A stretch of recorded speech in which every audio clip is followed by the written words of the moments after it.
right, Mike, thank you so much for joining me. This is a conversation I've been, looking forward to trying to get together, but I've been, slacking on reaching out. So I was really happy that when I reached out to you, you're like, yeah, let's do it, and made some time right away. I really appreciate that.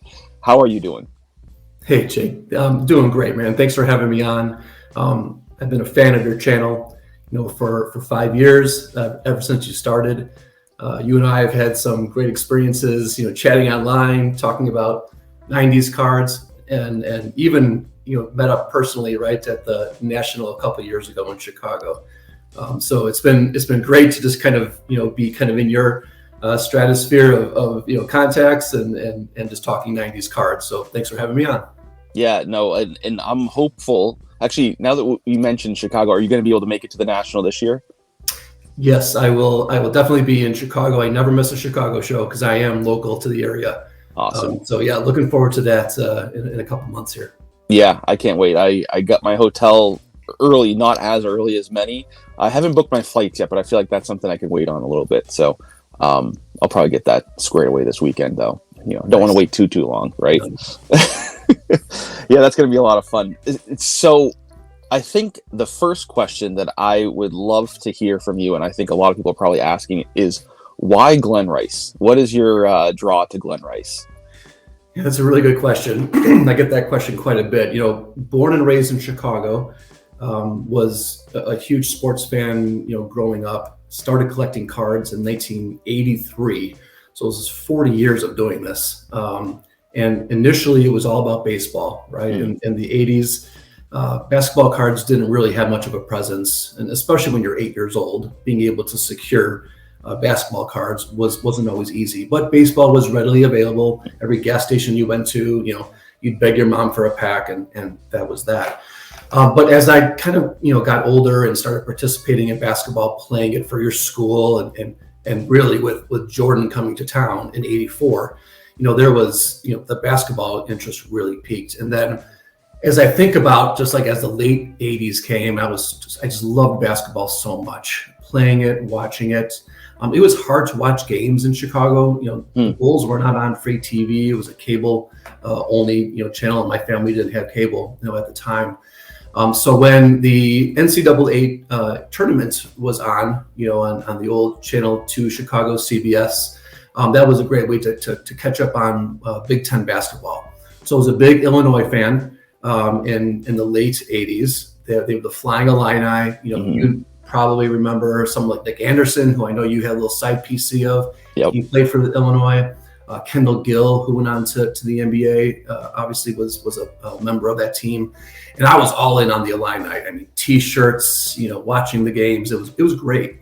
And of course, then they came across Michigan, right, in the 1989 season, a Big Ten rival. And I was watching and saw Glen Rice playing. I was really intrigued by his size, being 6'8", but just being this really amazing shooter. And I really thought that was awesome. He had a great shooting form, high volume scorer, still holds the record for, most points in the tournament. I was just really intrigued by him. And of course they went on to win the NCAA tournament that year. And so I was really interested in him as kind of like what started as like a side PC, because of course, being from Chicago, Jordan was everything. And so my collection was predominantly Jordan. But being a teenager or young person collecting Jordan, even back then, wasn't easy because you didn't have a lot of money. And Glen Rice cards, when they came on the scene in like 1990-ish, were 25 cents, 50 cents. And so you were always able to kind of pick up those cards. So I had a nice binder, with all my Glen Rice cards, and I just kept going with it as the years went along. And so, as you know, once you get to kind of like that mid 90s era, going into the late 90s, there were just a ton of amazing cards that were coming out, parallels that were extremely limited, inserts, of course. And so, being able to have examples of those cards in my PC for a player like Rice, who wasn't commanding huge prices, was one of the other ways I was able to kind of admire and respect some of those cards. So, and it never stopped, right? Once you kind of go down that path of being a player collector and a completionist, my goal is to have every single one of his cards.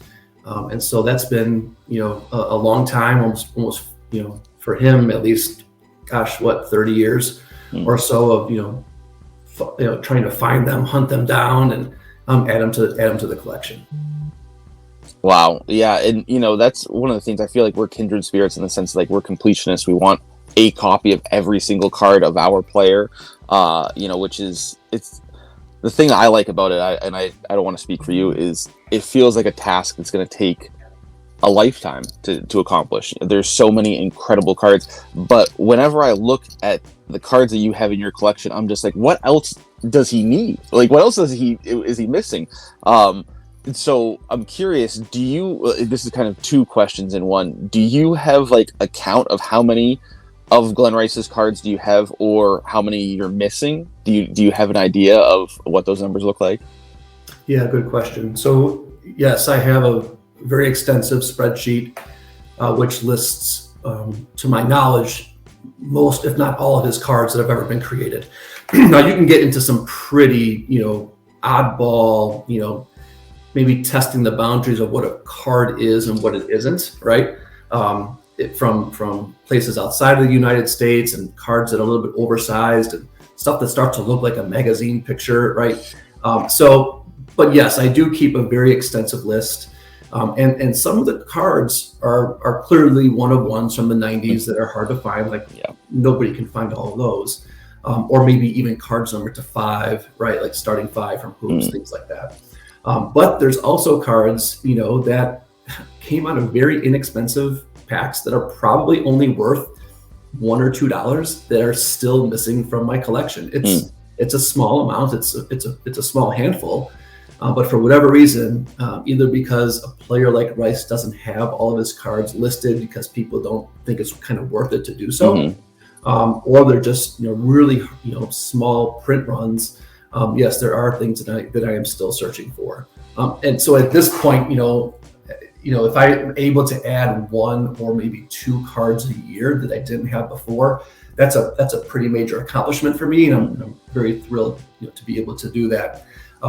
Most years I'm able to accomplish that. I mean, we're almost halfway through the year here, and I'll be honest with you, I have not found one Rice card this year that I have been able to add to the PC that they don't have. So, it's a matter of patience and waiting and searching and shaking a lot of trees, making a lot of contacts, reaching out to a lot of people, digging and digging and digging. But that's part of the fun of it, right? The treasure hunt, if you will, is really something that when you talk about 90s player collecting, is, and especially not of superstars, right? Of, call it mid-level guys or players that aren't Jordan or Kobe. It's a real challenge. And that's something that I think a lot of people don't appreciate in kind of like the modern era of collecting, where there's YouTube videos of breaks and you can find just about any card that's ever been made. You may not be able to acquire it, but you can kind of find it. Finding some of the stuff from the 90s is just really, really hard, as you know.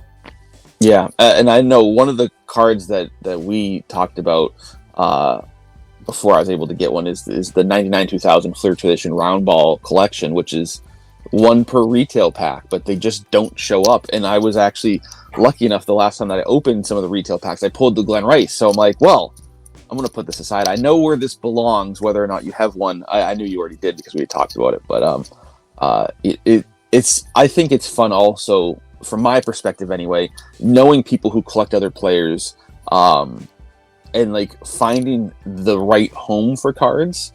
And like sometimes it is $1 card and you can just like kind of send a care package, and it always feels nice to help somebody kind of complete out that rainbow, or that set, or whatever the piece of that PC completes it. I feel like that's very satisfying for myself, because I know how hard it is and how much gratitude I would have for somebody helping me out in that way. I think you're the same way, right? 100%. Like, there's no better feeling than being at a local show and coming across a mid-level player and finding a 98-99 Rave to 150, which from Thunder, right? Which is a near impossible card to find.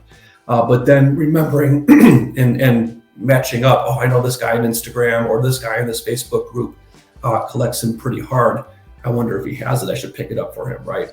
So, yeah, there is fun in that, and I'm a big believer of like hobby karma, right? Just what comes around goes around, and everyone's trying to help each other out. I've gotten numerous messages over the years from guys that maybe find a Rice that I may need, and even if 9 times out of 10 you don't need it, like someone's thinking about you, and that's really nice, right?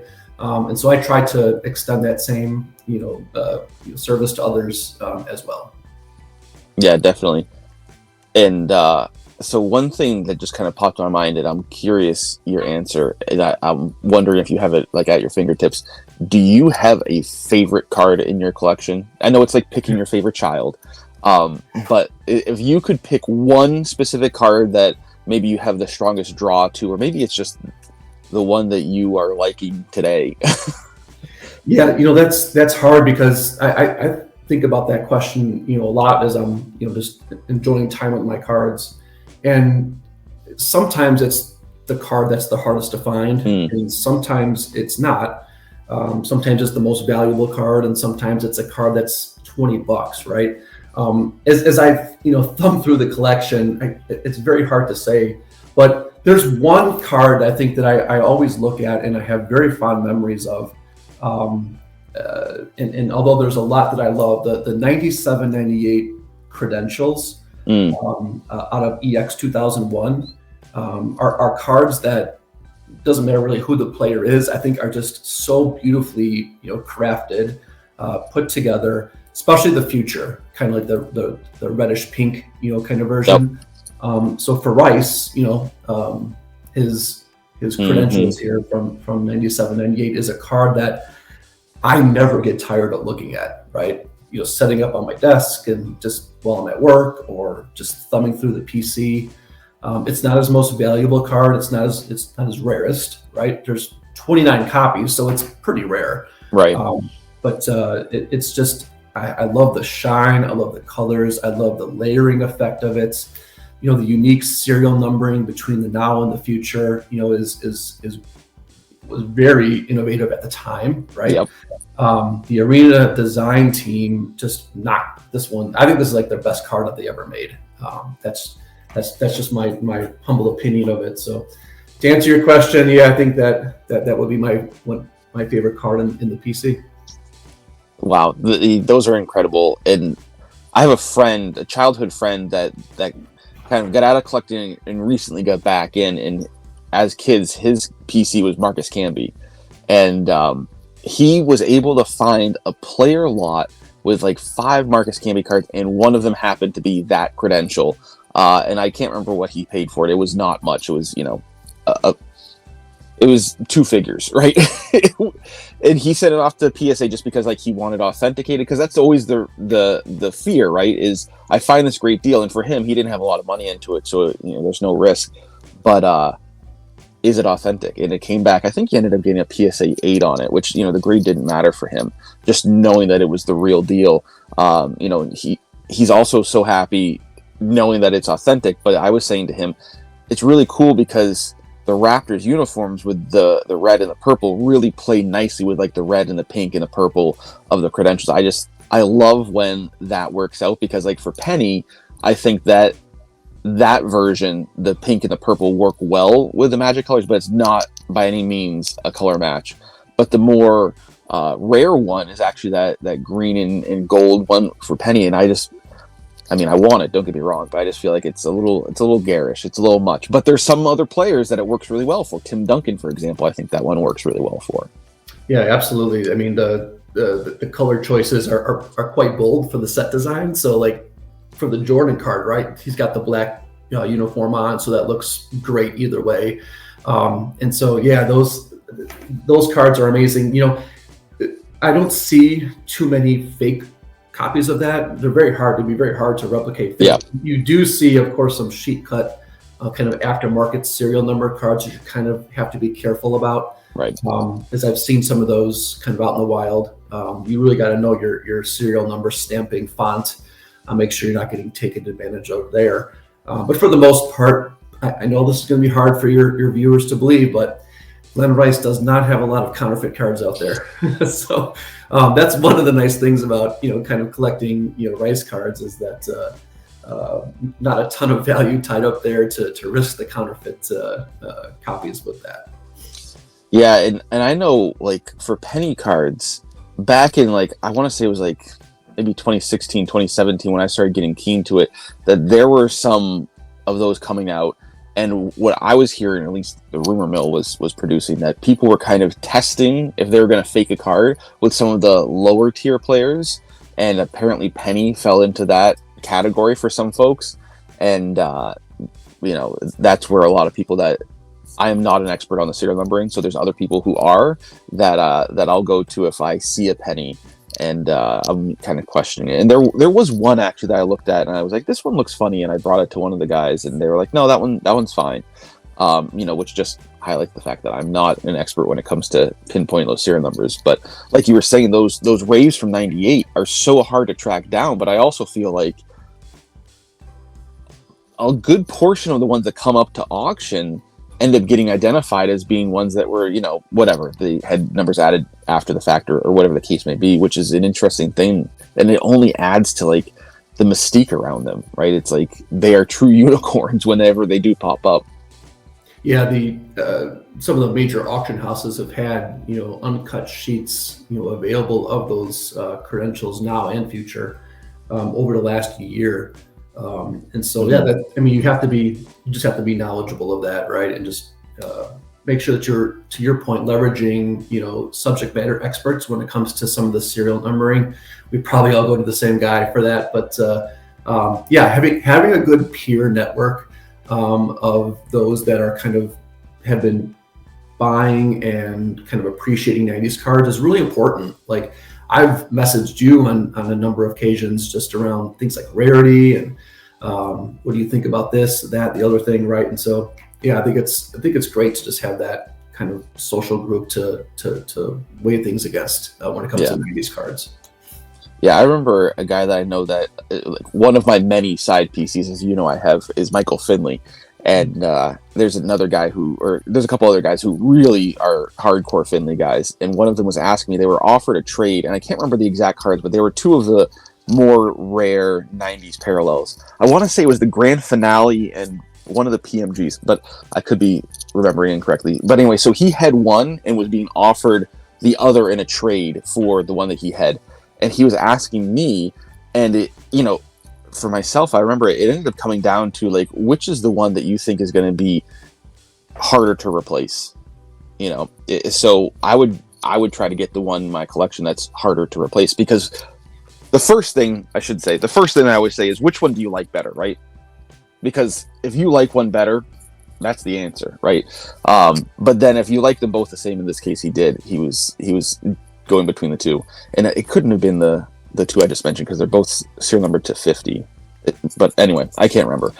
So he ended up going for the one that was like more scarce. It was lower serial numbered, and he was really happy that he did, which I think it's so hard for us to make those decisions. I know, like, when we were in Chicago, you found me with a great penny card, and and I still feel bad about it. Within 24 hours, I had traded it for like my number one penny card. And I know I reached out to you because I was like, man, I really hate doing this. And I think I was really glad with your response, because you were like, hey, you got the card that you really wanted, and no hard feelings. But I was really nervous about it because I knew, like, for myself, it was the right decision. But again, like the hobby karma and all that kind of stuff. And part of that trade deal that I made with the guy is like, this card goes nowhere else other than back to me, because he's another big penny collector, and he was like, absolutely no problem there. So it's tough to make those calls though, right? If you have, this one I really like, but this one's more scarce, like, which one do I do? Like, have you run into any of those situations, or how do you deal with those if you have to make a choice between two different Glen Rice cards? Well, yeah, that's a great question. And 100% truth. I have never been able to part with any of my rarer Glen Rice cards. In fact, I don't think I've ever, if I didn't have a double of it, I should put that asterisk next to it. I've been asked numerous times to either sell a card or even trade, and I know some of this stuff could probably be replaced, but just knowing that there would be an extra like line entry in my spreadsheet of what I need to reacquire would drive me nuts. The most perfect example of this would probably be his grand finale. That show it to the camera. The grand finale is 97, 98. Has the gold hologram on the bottom right, and of course serial numbered, hand serial numbered to 50 cards. And for whatever reason, listen, no grand finale is readily available, right? I don't know what like Jordan or Kobe type of availability was. I've seen them on eBay sometimes for astronomical prices, but they're out there, right? There's only one other Rice copy that I know of. In another PC collection, and it's just one card that no one seems. I've shaken so many trees over the years, and reached out on so many messages that to be able to find that card, because there's a pretty high profile set collector out there who's really looking for that card, and that's the last one he needs for his stats, right? And I feel bad because I would love for the guy to make the set, because that's impressive. 50 cards numbered to 50 or less, just hard to find. But if I were ever to part with that card, I don't think I would ever find it in less than 10 years, right? It would probably take at least a decade to find it. So to answer your question, no, I don't ever seem to be able to part from my rare Rice cards. Again, unless there's a double of one, and it's getting me towards another card. Now, my side PC stuff, right, that may be tougher to find, I will definitely consider it. So at the end of the day, if a Rice card comes up that I need, right, that's the number one priority. I'm going to move what I need to move in order to get it. So if it's from 98, 99 gold label, the red label parallels, I'm missing a couple of those, class 2 and class 3. If it's the starting fives from hoops, I'm going to do whatever I can do to get that card in my PC. So the other side PCs, I do a little bit of Derrick Rose. I do some Dominique Wilkins. These types of players get me into an era of collecting that maybe Rice doesn't get me into, because he's 90s, right? Some early 2000s. But there's some amazing cards in the mid 2000s, right? From finest golds and tops chrome golds. So Dominique Wilkins kind of gets me into that spectrum, right? So I can pick up some of those cards and appreciate them. I loved him as a player. And then we get into the more modern era, I call 2010 and beyond. Derrick Rose, again, being from Chicago, was an amazing, just dynamic player. I mean, he was such a breath of fresh air to Chicago after Jordan had, semi-retired after the 98 season. And we had gone better part of a decade of kind of being irrelevant. And so he came in and was just, oh my God, things that he was doing on the court. He wasn't 6'3" or something like that, and just jumping out of the gym, right? Like a lightning bolt up and down the court. It's okay, this is a guy. This guy's a real deal, and it was fun to watch those teams. So I collect some of his Prism golds, and just to kind of to dip my toe into those types of waters. But yeah, it's fun though, right? I know your channel is predominantly 90s. That's my number one passion. If I can find players that I know we both share a common appreciation for Iverson, we both love Barnett. I love those guys. So when I could find, I have a short list of tougher inserts and parallels that I would love to add to those guys. Prices are so high though, right? And finding them is even sometimes more challenging. So I pick and choose maybe once a year, adding a nice piece from one of those guys, because you kind of got to save up, right? You gotta pick and choose your battles there. So yeah, kind of got off on a tangent there. My apologies, but I was kind of thinking about some of the other ways to kind of acquire cards. And again, Rice is number one. I play a lot in the baseball too with Ryan Sandberg. He's a Chicago Cubs player, retired many years ago. But again, those are kind of the core of my collection and what I like to add from time to time. Yeah, I remember it must have been the last year or so you reached out to me, you said, talk me off this ledge. I'm thinking about starting a new PC, and the first thought that went through my mind is like, I am the wrong person to talk to if you're trying to get talked off that ledge, because I have, like you said, I've got Penny and then Iverson and KG, but I also dabble with like, Vince Carter, Lamar Odom, Baron Davis, Michael Finley. I mentioned like Santa Claus cards and Green Bay Packers. Like I have so many side PCs, and I'm like, oh boy, I'm not gonna do a good job. And I tried, and I obviously was not very convincing. But it's like, I remember you had said to me, I think you were talking about the 2012 Prism Gold. And I'm like, yeah, those are great cards, and I would love to have one in my. Luckily, there is a Penny. I don't have it in my collection because it's kind of a few levels removed from my consciousness. But having players in some of those sets with cards that you would really like that might not be your core PC guy, I think is really fun. Because sometimes they'll pop up. I know, like you're saying with some of those more modern sets, guys like Lamar Odom. If there's no Penny in those kind of like mid 2000s, there's probably a Lamar Odom, and there's probably not a lot of people that want it. So if it strikes my fancy, if the price is right, kind of thing, if the day is right, I might grab a Lamar Odom here or there, which I think is fun sometimes. And then other times I'm like, man, if I didn't spend that $10 on Lamar Odom, I would have $10 more for this other Penny. And I was thinking about that actually when you started showing the grand finale, because somebody reached out to me I made a deal with recently that knows I'm a penny collector. He's like, oh, by the way, I don't know if you need this one, but I have this, and shows me the grand finale. And I was like, yeah, let me build up to that. And he's like, well, it's not going anywhere. It'll be here when you're ready. And I was like, okay, hopefully that's true. Because that's those awesome. cards are incredible. That's an amazing card, right? Like, yeah, that's got to be on like a top level card that you would love to add to your PC. And knowing that someone is kind of holding it for you when you're ready, it really has to start making you think about, okay, what moves am I going to make here? right. Because this opportunity may not come up, right? Because you're trying to avoid that public auction where things can get out of hand real quick, legit or not, right? And so getting that private deal, Brett on Stacking Slabs talks about that a lot, right? When I listen to his podcast, it's the private deal. And gosh, I think about my Rice PC, and I don't know the exact numbers, but I'd say 75% of it came from private deals, and maybe 25% of it came from buy it now, eBay auctions, and other online platforms.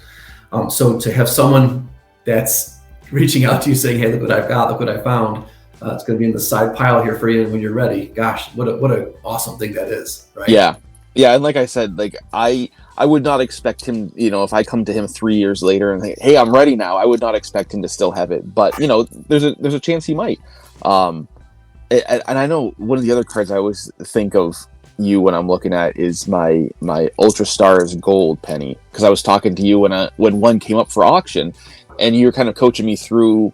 And I ended up getting cold feet and kind of pulling out and not bidding, and I ended up getting one at the National in Atlantic City. But it's kind of like all the stuff that built up to me getting that card.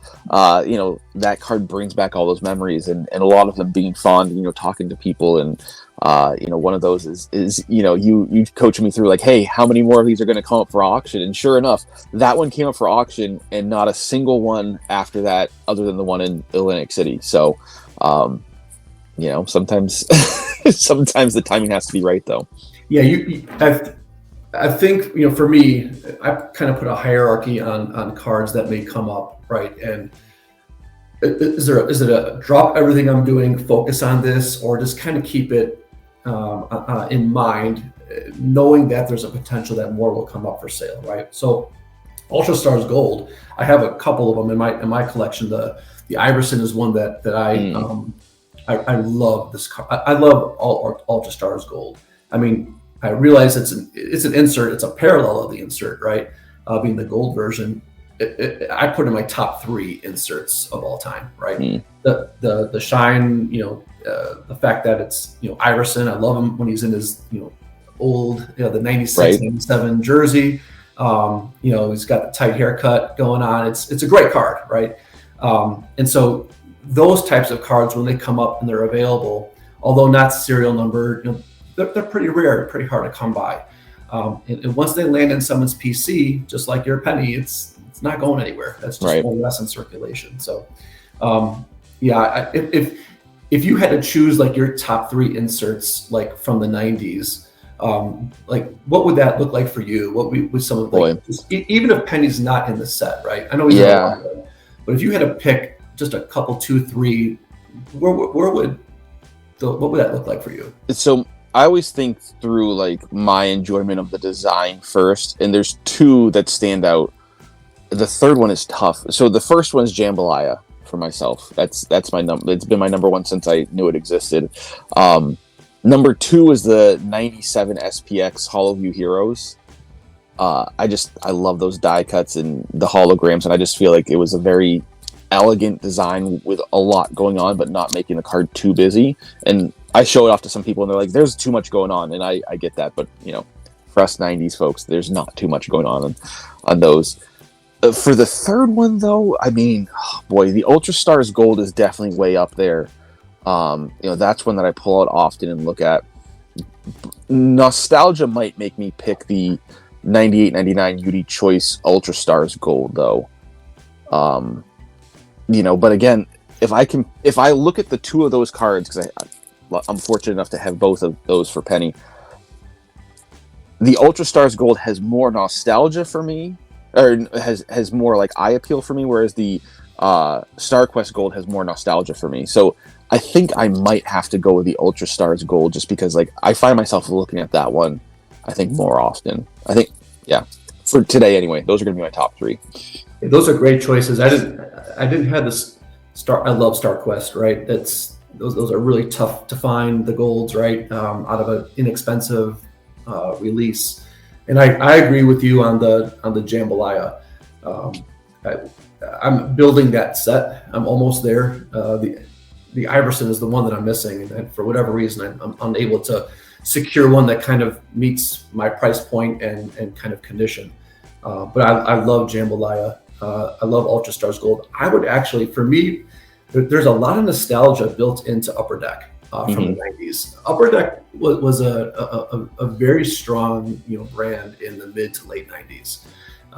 And when you think about that and innovation, like game jerseys from 97, 98, I know Penny has 2, I think, right? Yeah. Series 1 and Series 2, yeah. Plus, of course, everyone will love a Jordan. But for me, I was fortunate to have Glen Rice included in that set, right? And so, the 97, 98 UD game jersey is a card that I look at as a top insert for that area. So here's the Rice, right? I love that teal stripe. Yeah. So this is the, probably can't see in the camera. This is the dark blue stripe. And then this one here is the green stripe. So I'm trying to do most cards that come from this set, and they're pretty rare, although you can find them. Like, they're not impossible to find, right? I think 1 in 2,500 packs or something like that. Yeah. Most will come out with just like a very plain white swatch to them. Right. So trying to find one with color is those extra layers of challenges that I kind of put for myself. And the Hornets jersey had 4 color stripes, right? It had the purple, the light blue, the green, and the dark blue. So I'm trying to find a colored stripe for each one. Wow. So, I mean, that's a 15-year project, right? It may take me 15, 20 years to find those as well. So that's another one that kind of I put that right up there with the Jambalaya and with the Ultra Stars Gold. Those are your 3. Yeah.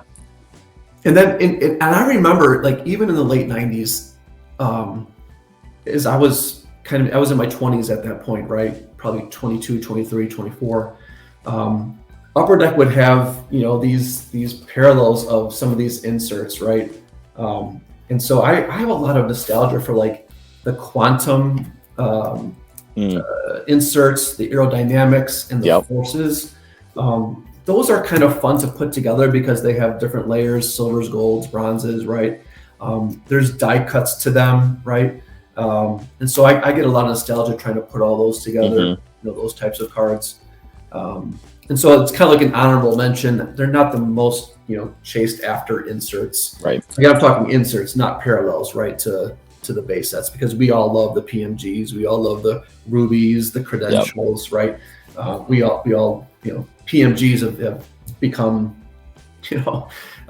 just really, really hard to obtain, and prices have sustained, if not gone up, even during this kind of like market correction, if you will, of sports cards, which is, I guess, just testament to just the popularity and difficulty of obtaining those cards. Yeah, absolutely. And I think one of the things, so it wasn't until, I don't remember what year it was, but I didn't realize, because the Beckett wasn't really clear on how those PMGs were numbered. So I always thought that they were both numbered to 100. I thought the red and the green. So for myself, looking at the penny, I was, well, I don't really care for either one because I like the base set design more. I wasn't a really big metal fan as a kid. But if I was going to pick one, I would go for the red. I just felt like the green didn't look that great. So after learning more, right, I realized that the green has more than just the eye appeal. But I think one of the neat things with Glen Rice is the green works a lot better for Glen Rice than most players in that PMG set. Like most of the players, it's, you're kind of stretching to say it looks great with green. But so do you have the green Glen Rice? I do, yeah. And you're right. Like if I were to compare, so here's the red, right? It's red, white, blue. It's not. It's fine, right? Yeah. It's fine. But when you take that and you compare it to the green, right? That blue with the teal, and the Hornets, as a franchise, the popularity of their merchandise in the early to mid 1990s was unparalleled, right? If I reflect on like walking through the halls of my high school from like 90 to 93 when I graduated, right? It was starter jackets predominantly, right? Of the Hornets, LA Kings. Oh yeah, that's right. Some Celtics with the satin green, and of course Bulls, right? I don't want to from Chicago. Everybody had Bulls, but why would people in Chicago, like a lot of people, have Charlotte Hornets, jackets, right? So there was probably some reasons for that I won't get into here, but it was a very popular, brand and franchise to kind of collect. But to your point about the coloring of the greens, I mean, for his card, his green looks better than his red. Yeah. But for most other players, Bulls players, anyone with the red in their jersey, of course that red looks great. That the Beckett that you referenced, right? I'm looking at an old Beckett right here at the PMG listing. Now, granted, this is from 1999, so the card had already been out for maybe 18 months or 2 years. They notate the first 10 cards of print run are green, and it's interesting because the green stars have a 7x to 12x multiplier on them right now, with a common green as the high value being $150. Oof. Again, this is I think the summer of '99. So 75 to 150 is how much your typical green would allegedly cost you back then. But I'll be honest with you, Jake. In the late '90s, I was going to my local card shop. I had a really, really good local card shop in the suburbs of Chicago that I would go to. Still there to this day. I would go on a monthly basis to a card show out in the suburbs. It was like in a hotel, kind of ballroom. It was a smaller show, right? But it was a show. And then we also had what was known as the Chicago Sun Time Show, which became the Fanatic Show, which I think that's what it's branded as now. Okay. It's kind of like the 3 times a year at Rosemont, right? And then, of course, there was the National every so often, either at McCormick Place downtown or later later in the 2000s at Rosemont.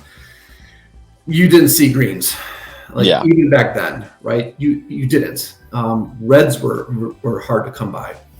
Metal was not a popular product. It wasn't. I lived through that.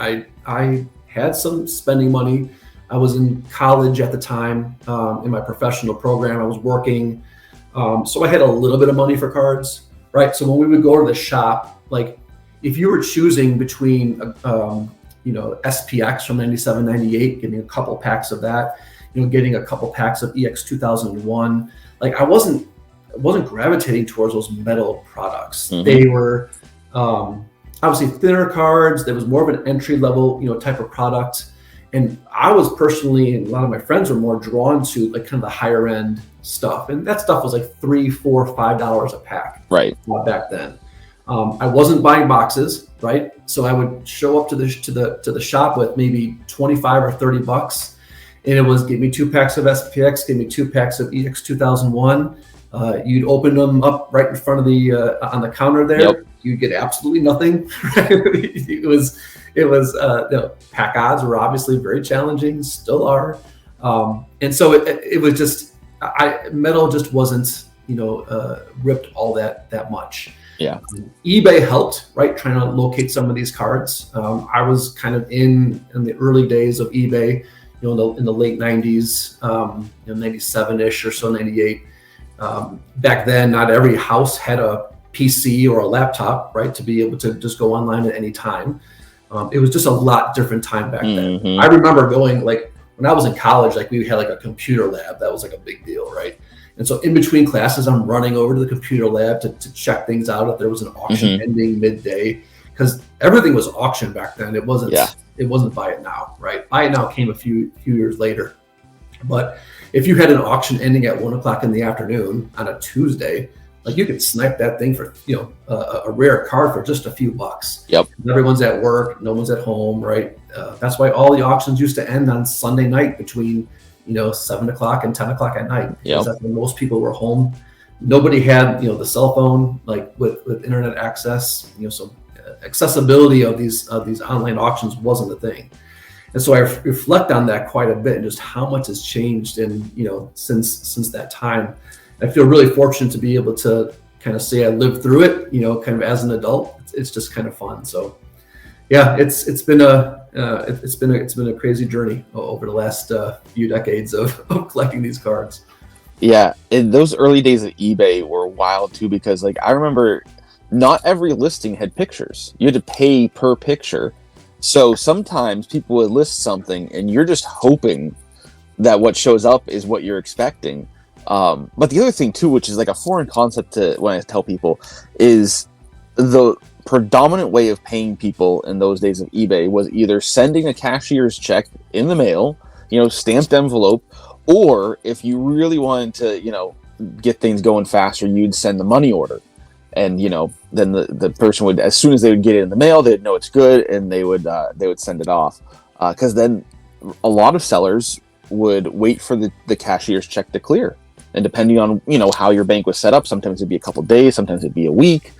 So that just, you would go from buying the card on eBay to writing out the check to sending it out and it getting there and all this kind of stuff. Sometimes it would be 3 or 4 weeks before you get that card back in the mail. And imagine, for those that didn't live through that, the anxiety of, buying a big card for your PC and waiting 4 weeks to see if it's actually the one or how the condition is or any of that type of stuff. It was a different world, like you said. Jake, the amount of cash was sent through the mail. Yeah. I would sell things on eBay, for $10 or whatever, and someone would send you 2 $5 bills, right, in an envelope. People would send a self-addressed stamped envelope, right? Oh, that's right.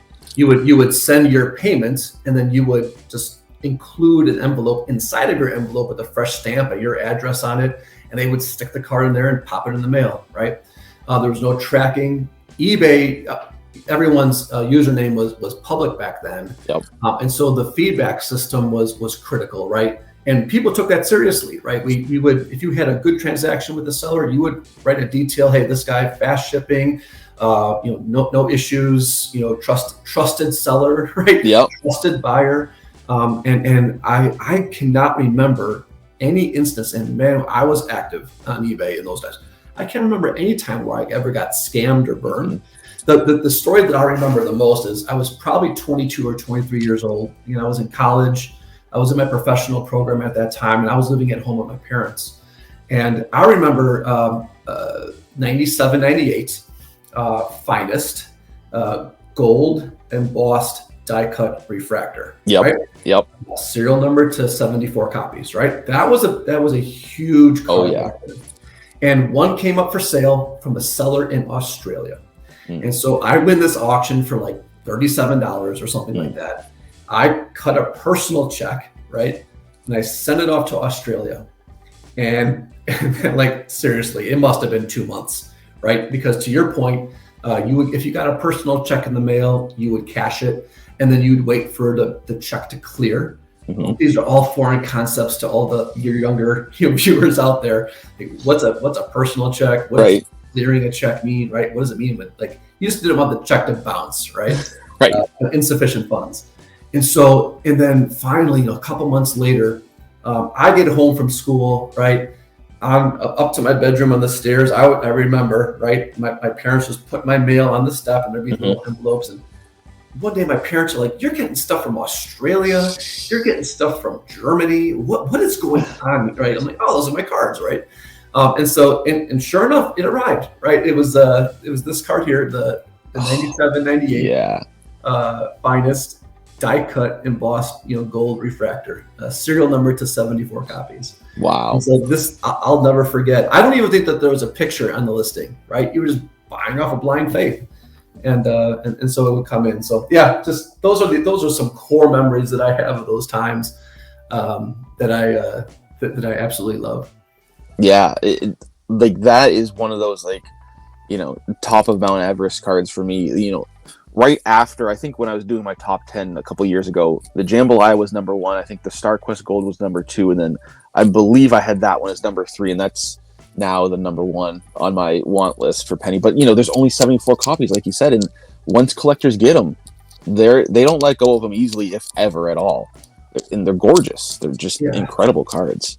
Add on to that. 74 in the context of 90s is tough, right? It's not to 25, it's not to 50, it's not to 10, right?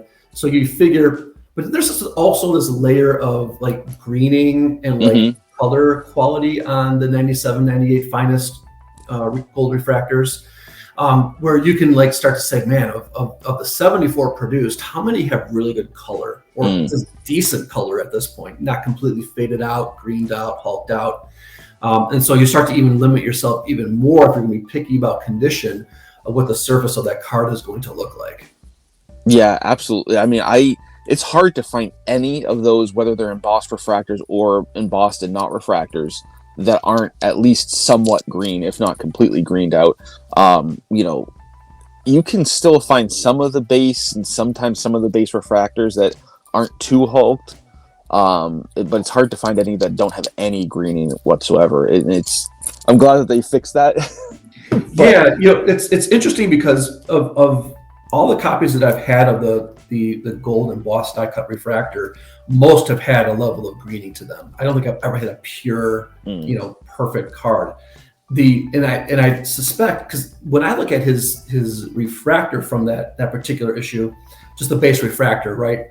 That's numbered 289. Those look pretty good to me. The ones in my PC anyway. It's just when they start to get into that atomic refractor finish, that seems to have done something, right? There's some chemical in there that's reactive and causing that greening. Listen, this stuff comes out of the pack green. Yeah. So I don't buy the sunlight theory, right? I've seen packs open where the stuff was green. I've owned these cards. That one from Australia that I'm talking about, it came greened up. Yeah. And I thought when I got that card, Jake, back in it was probably 99 that I got it, right? When I got that card from Australia in the mail, I thought I had gotten scammed, right? Because this thing was like, I'm like, why is his face and body so like dull and like bleached out, right? Yeah. How's this thing fake, right? But of course, more research. It wasn't easy to research back then, but of course, it comes to find out like, this is how it goes. Yeah. So even back then, like very quickly after being pulled or while they were pulled, they weren't sun damaged. They weren't, it was just the chemical process that was occurring in the production of those cards. Yeah. That's my theory anyway. I tend to agree with that because like you said, I've opened packs of like 93 finest and, one pack will be completely green. The other pack will have a couple green, so it's like, it's really hard to say, but some people will say, "Oh, well, it's the humidity," and this. I think it's just the way they are produced. I really do. I agree. Yeah. So one of the things that I also think about with that set, that 97 finest refractors, and this is one of the things that, like, you have such a wealth of knowledge for the 90s. I've learned so much from you. But this is one of the things that I learned from you and I've since forgotten, and I need a refresher. Selfishly, I want to hear it again, but I think other people will be interested to hear. There are, you'll find them sometimes. There are those, they have the atomic refractor finish. They're gold. They're not embossed. They're not die cut. What's the deal there? What's the story with those? Yeah, so when you're a completionist PC player, comes a point in time where you just want to get everything right. And so when something like that pops up, it intrigues you. You buy it, and then I kind of research later, right? For Topps, a lot of people call things like this like bankruptcy, but Topps didn't go bankrupt, right? So this is not like a bankruptcy issue. Like Fleer, yes, that's what this is. But oftentimes stuff got tested and leaked from factories.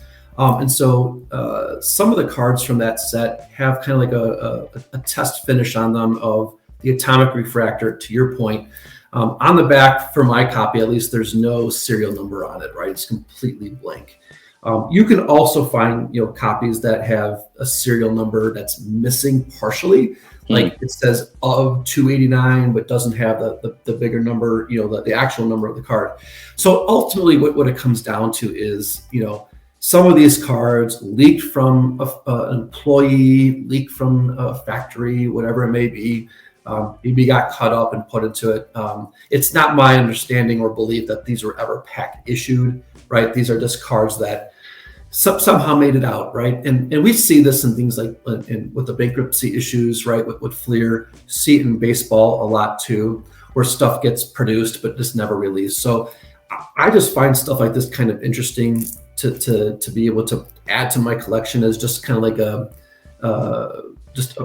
different variety of the card. So that card you're referring to is here's the card, right? It has the atomic refractor finish, right? It's not die cut and it's not embossed. So if it's going to be refractor, it should just have the plain refractor finish, which would be this card here. So this card is pack issued. This is the gold refractor. It's serial number to 289 cards. It just has the plain refractor finish to it.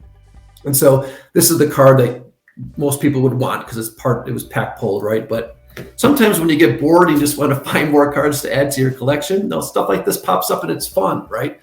This probably only cost me $10 at the end of the day, right? And so it's low stakes. It's fun. It's just something to kind of talk about. And if you're players in that set, you may want to add a low cost item just to kind of compare and contrast. It's a little bit of history involved with it, right? And just kind of something fun to look at. I also think, and I appreciate what you said, but I mean, we all learn from other people. Like some of my experience comes from real life experience from the 90s. Other stuff I've learned so much from you. I've learned from other collectors, on message boards. Back in the day, we would kind of go on. Obviously, Blowout was a more common place to visit for information. There was a site called Freedom Cardboard, which was very popular for especially baseball collectors of 90s cards.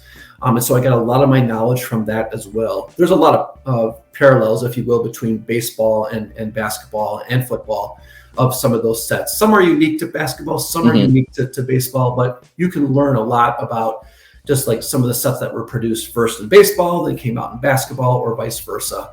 And so when I collect my baseball PC, there's a lot of cards that are similar to the ones that are of Glen Rice or of Penny Hardaway, that you can kind of say, oh, that's kind of cool how they did the same thing here. So yeah, it's just another way to kind of collect and enjoy those types of cards.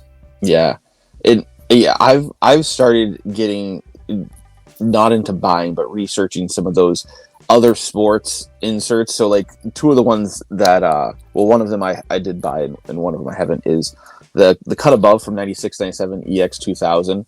I love the basketball one. The penny is gorgeous, but football and baseball with the die cuts on the bottom are even better. And I don't remember what channel it was on, but Gene from Arena Designs talked about how the basketball for that one came out first, and they ended up figuring out that they could kind of add like this little. If you look at the football or the baseball, there's a little black portion in between two of the blades on the bottom, and that's where the machine would grab the card. So the basketball didn't have that on the bottom because they were worried about the machine being able to pull the card out. So once they figured out that they could have less material on the bottom but still have that piece in the middle, they were able to do that for the football and the baseball. Which, if you have a player that you like from either of those, I encourage people to go and grab them because they're such cool cards. The basketball are great as well. And then the other one that I think about is the Intimidation Nation from '98 Skybox. I was never a big fan of the basketball. You just kind of get a zoomed in picture of the face, and a lot of the guys don't really look that intimidating. They're just kind of like, it's their face. Some of the guys look more intimidating than others. And it's like, all kind of orange, and then you've got like this orange hollow foil that's supposed to be a flame. But the football version, instead of having that orange, it's black.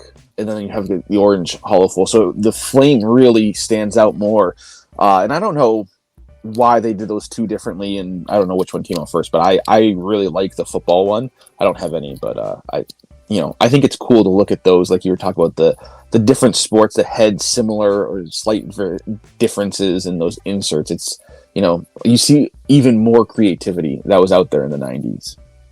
Yeah, I mean, I don't want to dump on modern product. It is what it is, but you just see that level of competition in the 90s would kind of force companies to kind of up their game, and taking a set like Cut Above, right, with the saw blade on the top only for the basketball, and then just enhancing it to make it even better for future releases, just shows you like they didn't probably have to do that, right? But they did, and it's an amazing insert, right? Those are great cards. Mm-hmm. So that's we're at a different time now, so I won't deep dive into that, but just kind of shows you why, in my opinion, that some of these 90s cards are some of the best cards ever made.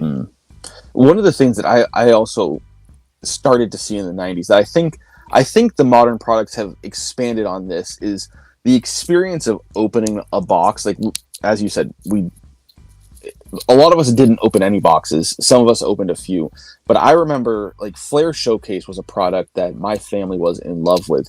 And opening a box of Flair Showcase in the 90s was an experience.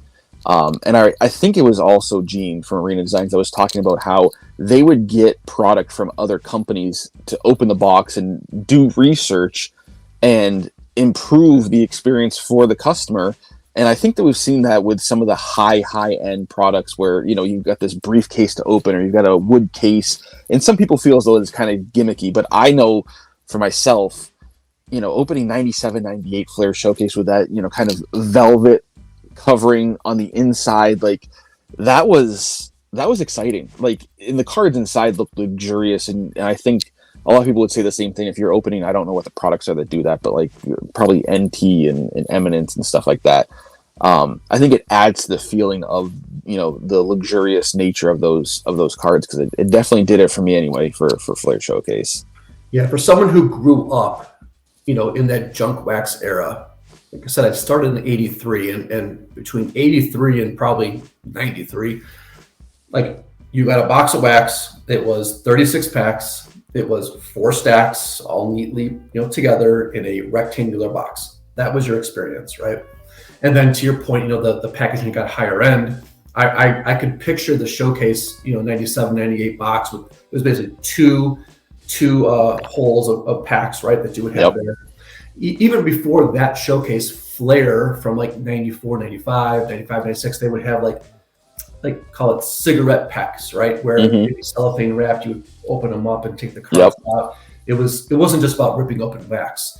And then, I mean, they took it to some extremes in baseball. The Pinnacle brand, which Panini eventually kind of acquired. The Pinnacle brand had a product called Pinnacle Inside, 97, 98. And what these was like basically a soup can, right? And you had to take a can opener. I'm not making this up. You had to legit have a can opener to open up the product to get your pack out of the can, right? So sometimes they took it a little extreme. When you get a minute, search for Pinnacle Inside from 97 or 98, and you'll see what I'm talking about. You legit, it wasn't even a pop top. It was like you had to get your mom's can opener and get that thing open. Not cut yourself. I remember. Yeah, not cut yourself. Yeah, I got to be careful with those sharp edges on those old can openers. I think it was 97 that the first WNBA set came out, and I remember they had the same thing. They had a tin can, and they had different players on each of the. Now, I don't remember how the boxes were. I just remember my dad was really into the WNBA products when they first came out, and got us like a full set of the cans. I don't remember if they were already opened or not, but you mentioning that kind of sparked that, core memory triggered. But it is such a unique thing, and it's like you said, it sounds silly now, but like they were just trying new stuff, seeing what worked, seeing what people liked, and that was some of the fun, is like just going into your card shop and seeing what products were new on the shelf, and like again, going back to Flair Showcase, I remember the card shop owner that we had trying to explain to us, you've got the three different or you get the four different finishes on the front, and then you get different styles on the back, and some of them are called, we call them just like row 3, 2, 1, 0 now that we've learned. But like then he was explaining to us like this one's the style, and this one's the grace, and this one's the showcase, and like all these different things. My head was swimming. I was like, I don't understand a word you're saying right now, but I need one of those packs. I was there with you, man. As I'm building my binder back then, I'm thinking about like you would just look at the card just to find the subtle differences in the lettering and on the back that you mentioned, and so that was a real thing. And there was a mystery to it all, right? Today, we have production schedules and we have release dates, and we have all this all at our fingertips, all online. And it wasn't like that in the 90s. And although I had access to the internet, like it wasn't like you were on it all the time or you had your phone all the time. So you would walk into your card shop and be like, oh, look, this product just came out. I'm like, what is this, right? And so you were opening the pack and looking, touching, and feeling the card for the very first time. That was a big deal. And really, I don't open up any wax today, other than when my kids want to get something modern. I don't open up wax. I just buy singles, right? But that experience was just a lot different for me anyway. That's how I enjoyed it, right? So, it is what it is, but it definitely has a lot of nostalgia attached to it when you think about pack opening and just walking into that shop, not knowing what you're going to walk out with at the end of the day. Right. Yeah, that was the fun.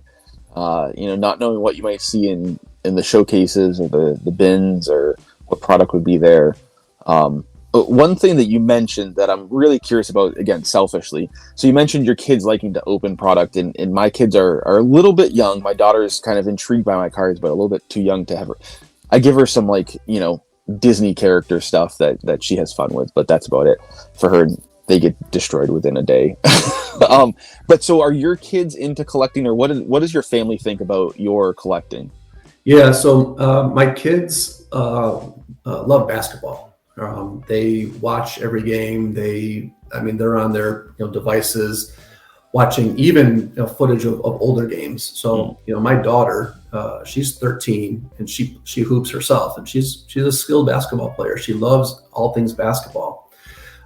She loves Tatum, right? So we spend time together kind of searching for Tatum cards. I try to keep it on the lower end, but also kind of cool. So we'll try to build rainbows of Tatum. On my Instagram page, you'll see we just finished up last year's Prism Cracked Ice Rainbow, right? Oh, nice. So Cracked Ice is a great, all colors, right? Even the Fanatics exclusive green Cracked Ice, right? She understands that kind of stuff now. So she's starting to appreciate it a little bit more. She has a really cool collection. She loves color matching green Tatums, right? And so that's something that she's into. My son, he's a little younger. He loves Damian Lillard, right? And so he loves and Bulls players. They love going to games. We live in the Chicago area, so I'll take them to a Bulls game, 1 or 2 a year, and so they like doing that.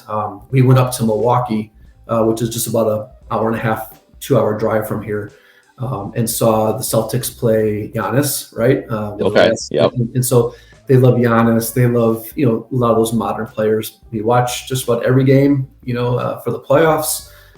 We watched the Celtics win yesterday to bring it 3-2. And so, it's fun, putting cards into that as well. They like the mail days, they like, researching the cards. And so when I can find them some wax at a Target or what have you, I'll try to pick something like that up for them and have them open up those packs and see what they get. So nice. Yeah, that's fun. I had fun having my daughter rip open some of the Haynes Michael Jordan packs with me.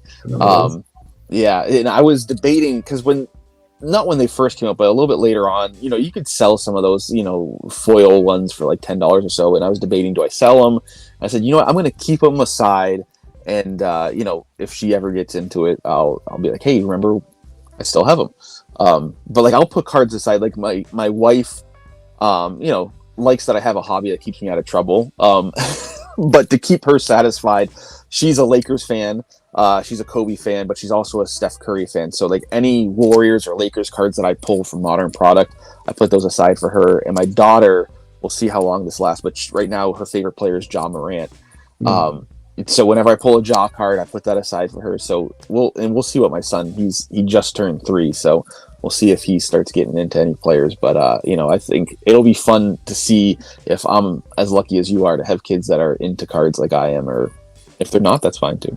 Yeah, I don't force it on them, but they take interest in it, right? So to each their own. Maybe they like it, maybe they don't. But it's fun to bring the hobby to them and show them and teach them, and they pick up on it pretty quick.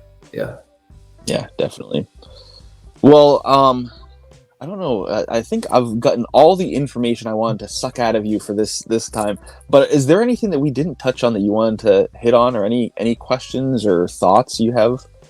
No, man. I this was a really good conversation, and appreciate you letting me kind of share my experiences, and we kind of went down the old memory lane a little bit. So hopefully we don't come off as the old guys, right? Talking about things back in my day, right?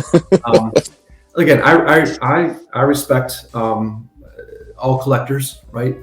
I have Modern Product. I have cards from 2022. I dabble in Prism Rainbows. It's like my little dark secret, right? But if you look at my Instagram page, you'll see that I like to collect things, and I like to stay active. I have my interest in just about all eras of this hobby, from vintage to modern. And so it's something that I just enjoy doing. And I appreciate you inviting me on your show. As I told you in the beginning, I'm not, this is the first time I've ever been on a YouTube channel or a podcast or anything like that. So it's been a lot of fun talking to you about it, as always. I mean, we're talking about cards. What better thing is there than that? Exactly. There's no better way I want to spend my Friday afternoon than sitting down chatting. And soon we'll be able to do that in person and go through some bins and fun stuff in Chicago. I'm really looking forward to that. And I can only imagine the adventures that we'll get into, because it's like whatever you plan for when you go to the National, as soon as you walk in, that plan goes out the window and you just have fun. It's so much fun. So yeah, I've learned over the years, after being to numerous Nationals, like just show up, right? And just be open-minded, and who knows what you're going to kind of land. So it's a lot more fun for me that way than having spreadsheets and lists and running around like a madman. Just enjoy the experience. Yeah, absolutely. Well, this was a lot of fun. I hope you enjoyed this experience, and I'm sure there'll be more coming, because people are going to want to tap into your knowledge. I'm certain of it. Anytime. I love talking cards. So thanks, Jake. All right. Take care.